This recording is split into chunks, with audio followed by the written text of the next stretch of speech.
Automobilista 2 has a new patch.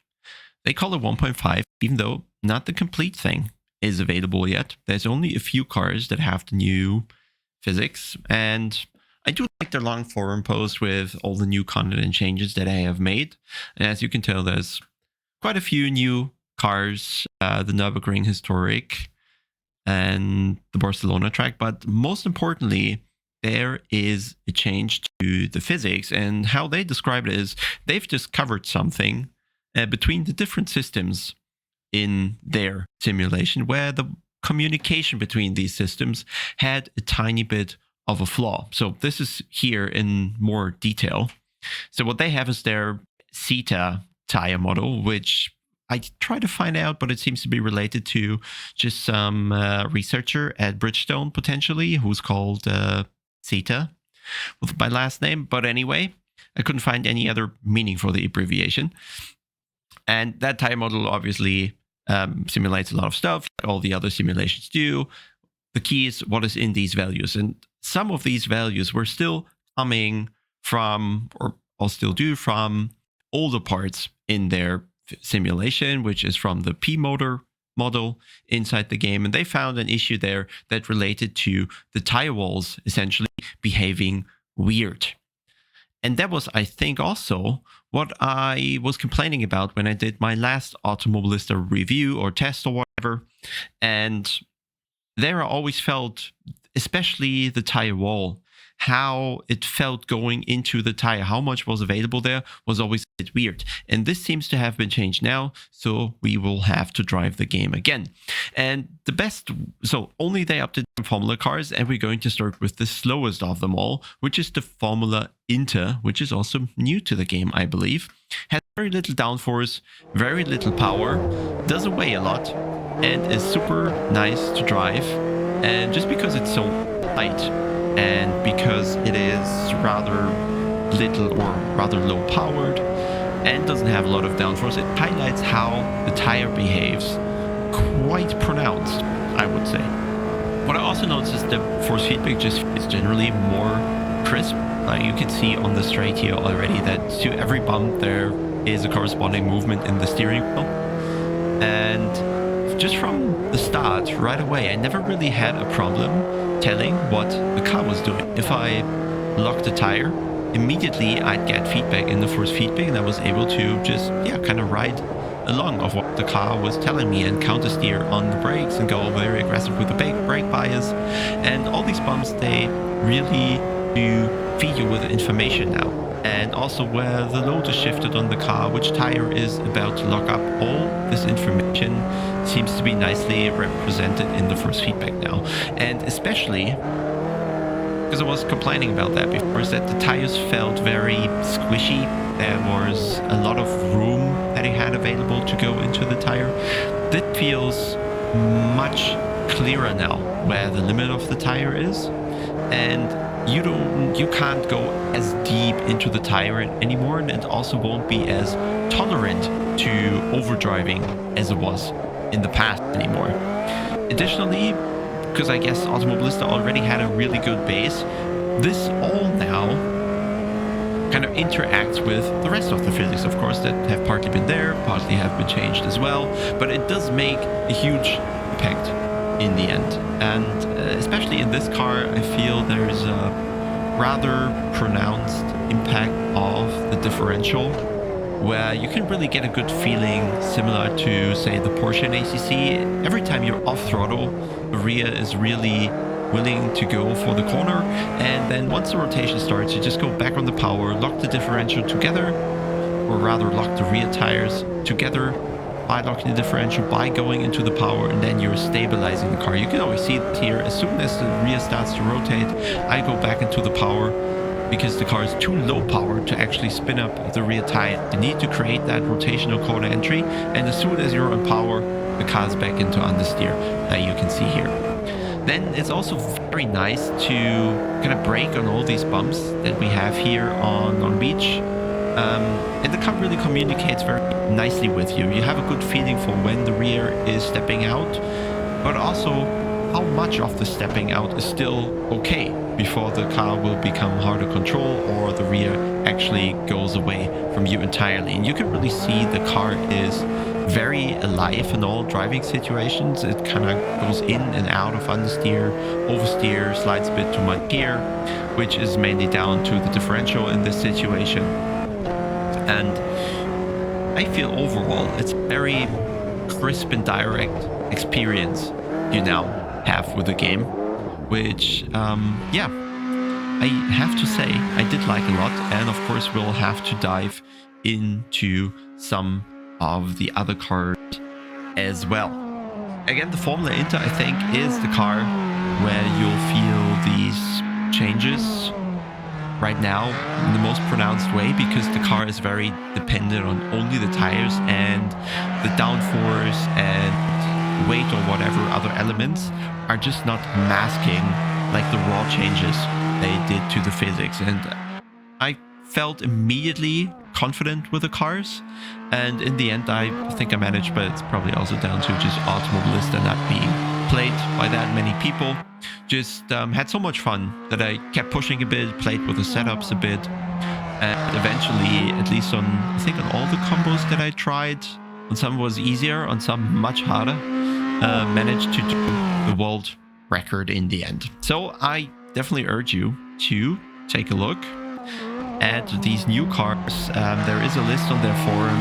I put it at the end of the video, or actually put it right here, of all the cars that now already have the new physics. And then I think we should be moving on to the next car, which in this case I have chosen to take the, well, what is it? Actually, like an LMP1 class they have in the game. They don't have licensed content, I believe, but I'm not entirely sure. Anyway, this is a LMP1 car, top of downforce, rather high powered, and has DRS even. And if you activate that a bit too eagerly, that can go quite wrong indeed. But let's take a look at a couple more proper laps. And the first thing you'll notice in that car, especially compared to the Formula Inter I was driving before, the brake distances are a lot shorter now. The corner speed's obviously a lot higher now. Downforce plays a much bigger role, and you still gonna get the feeling of the tires, but again, downforce will kind of layer on top of all these things you feel through the tire. But still, in this car in particular, you want to have the brake bias rather far back, because it allows you to really trail into the corners. It does have ABS and TC, and on the brake again, I'm most of the time just on the verge of locking up the rear tires, but it's never really a situation where you become uncomfortable as a driver, because you always get enough, and especially quick enough feedback from the car when the tires are about to lock up. This goes in line with audio feedback you get from the tire, a huge bandwidth of noises you can get from the tire, so it's not just one generic noise that gets louder and more silent or so, but there's a good variety of different sounds that indicate to you what the tire is doing just now. And then here you can see we're driving the, well, not new, but renewed the layout of Barcelona, going through the two fast last corners again, and also kind of the extended hairpin in the middle of the track. Track limits very similar to ACC by the looks of it, so just braking on the curb for T1, and that long right-hander is almost flat in the P1, maybe with a tiny bit more setup adjustment. Here deactivating the DRS, or activating the DRS very early, the car immediately gets quite tricky on corner exit, but of course there's a tiny bit more time to find, just reducing that drag there. And then in the slow corners you get a really nice fit for the transition to, or from where you had a lot of downforce to when the downforce eventually stops and mainly the mechanical elements of the cars take over. And this is then also where really the difference in your braking input really needs to adapt. So just check that braking zone here. Initially you need to be really hard on the brakes to use all the grip, that the car has under high downforce situation at 270, 280 as we're approaching the corner. But as soon as you dip below maybe 120, 100 kilometers or so, you lose so much grip that you need to trail the brakes on really, really low level for the tires not to lock up. There might be still the car overall maybe a tiny bit too forgiving, but then again, of course, I never really drove an LP1 car, but I still feel you can throw it around a tiny bit too much potentially. Even though also in this car you can feel now, compared to before, there is much less flex, so to say, in the tire. Which was the main complaint I kind of had in the last video I did on the game, where the tire was always very, again, I said it before, squishy. And you still get the same thing here now with a P1 car, that the tire is more crisp, talking to you more, and just has a smaller limit that you can tap into, so to say, before being punished, as you were able to see at the beginning we stepped into that car.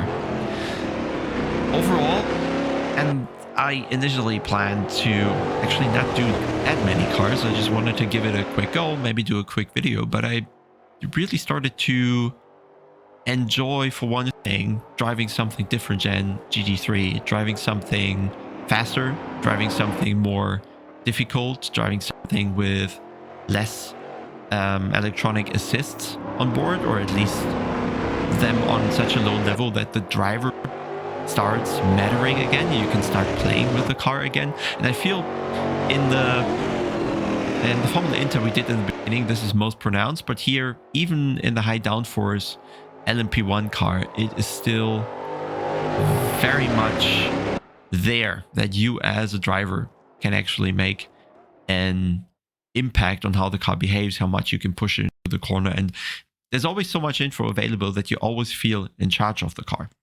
Moving on to the next one. This is the Formula USA 2023, which, well, has even more downforce. I don't think actually has more power than the LMP one, but of course it's quite a bit lighter. I think they did have some licensing issues because, as we all know, Motorsports Games holds the Indycar license. So I guess they just had to change the naming or whatever. But you can get this car by going to Steam and activating the beta build of the game that holds the new content. It was quite tricky for me. Here I'm already in the second lap, because between all these cars, the braking I feel is quite different, just depending on the downforce levels. In the Formula Inter you had to be really, really careful. You couldn't ever really slam the brake, it would immediately lock up. But then of course in the LMP1 initially you needed to slam it and then trail very low level.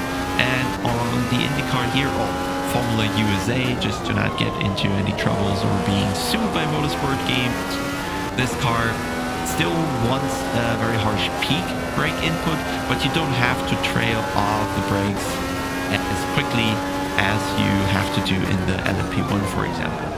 What I do like a lot about IndyCar in general, and in this game as well, is that it is not as planted as the Formula 1 cars are these days, right? There's different way for the driver to still have impact on how the car behaves, and you can't just go through a corner flat out that easily. There's always cars always kind of running out of room just about or so. It never has it too easy to do all these corner types, and I feel this comes across here with the car in the game very nicely as well. You can't just slam the throttle, the rear will be too loose and wiggle around, and also you'll likely overheat the tires if you push too much. I think lap 4 or 5 on the soft slick is going to be too much, and then it's pretty easy to spin.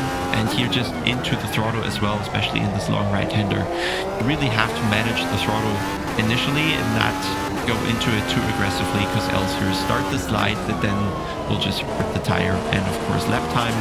But still you want to go aggressive enough into the throttle to keep the rear end alive, keep it slightly rotating, then really manage along the limit of the grip, which I always felt was very rather intuitive to perceive what was happening to the car and what it required. Same goes for the braking here. The audio of the tires really kind of starts communicating to you way before the tire actually locks up, and you do get some sensation in the force feedback here as well. Just kind of getting an understanding of what the car wants you to do, how much you're away from the limit, and which potential might still be in there. All that came across really, really nicely, I have to say. Which means then we'll likely only have one car left. But before we do that, we still have a couple more shots here of the Indycar. I do really recommend to drive as well, just because maybe you feel the same. They were all just a bit fed up by doing GT3s over and over and over, and maybe a bit tired from BOP complaints and, well, sometimes the car just being way too fast and sometimes not having a chance whatsoever. And I feel in those, I think there should be more single class races in general, because it removes a lot of the discussions that we have in sim racing these days. Just put everybody in the same car. For example, this year I think would be a great thing to actually have some fun again and remove a few factors.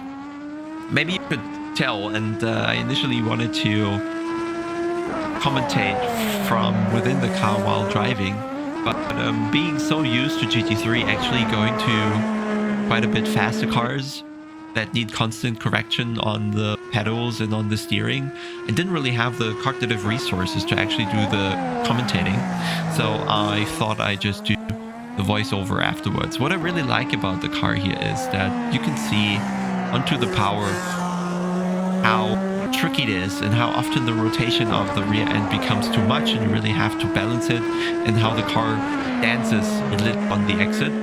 And it feels really rewarding to be the driver in charge of that and demanding certain behavior of the car, and ultimately starting to squeeze more and more lap time out of the car, getting closer to the limit, because there's a really nice connection between the driver and the vehicle now, that does communicate the limit nicely, but more importantly, the changes that the limit is not as wide, so to say. There is less room for error now, and it makes it ever more rewarding. Let's move on to the almighty Formula 1 car, though, which now they call the Formula Ultimate Gen 2, which is just, I don't actually know if it's a 2020, supposed to be 2023 or 2022 model of Formula 1, but either way, this is the fastest car in the game. It has the most downforce, best power to weight ratio probably, or close to the best, and it has a ton of grip and most certainly produces the fastest lap times in the game, bar none. And you can see this is already, I had to really do a couple laps to get used to get into the insane speed of that car, and I haven't cut away any of the first laps I did, because I wanted to show you that I am indeed having trouble right away maxing out the car. I'm just braking way too early. I'm kind of cruising around because the brake capacity of this car is just outright insane, and everything that I had before is kind of even more pronounced on this car. You have to slam the brake very hard initially because there's just endless grip available. Like, the pedal really wants to be floored initially because you can get rid of a lot of speed in the first couple of meters. And then as soon as the downforce decreases, as the car becomes slower, then the trail braking has to be very, very subtle, very, very careful, as the car has lost the majority of its grip all of a sudden. And just getting a good feeling for this transition from a lot of downforce available and a lot of grip available to very, or in comparison, much less grip available. It's quite challenging, and really how late you can brake. I mean, for turn 1, approaching with 320 you're braking at the 50 meter board and already turning into the corner really without any hesitation. The car is infinitely stable.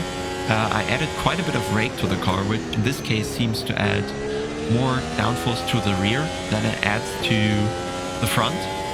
I think I'm running maximum wing here as well.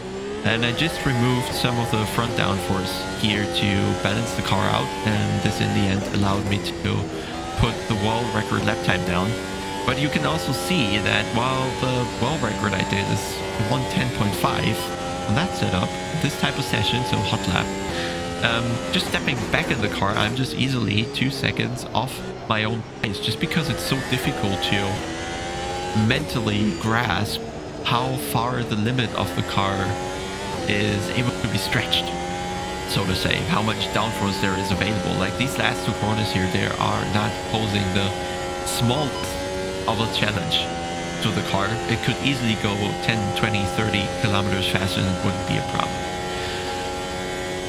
But again, we wanted to take a look at this tire specifically, and I had the same feeling when I tried it last year or something on Imola, but just this same squishy feeling in the tire. The car was just a bit too agile without being punished. Just too much over the limit was possible all the time. Push the front too much, push the rear too much, slide a bit too much.